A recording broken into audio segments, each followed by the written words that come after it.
Faan Waraana.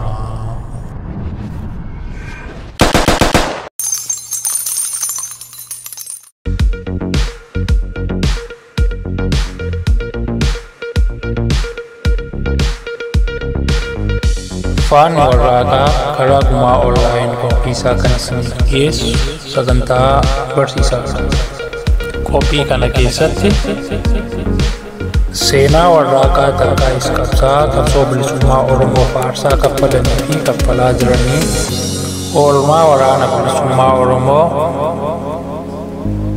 taateewwan Oromiyaa torban kanaa imalli sochii qabsoo bilisummaa Oromoo eessarraa ka'ee eessa ga'e muuxannoo fi mudannoolee qabsoo bilisummaa Oromoo kalee kaasee hanga har'aa keessa darbee fi yeroo ammaa irra jiru kan ittiin iyyaafanudha.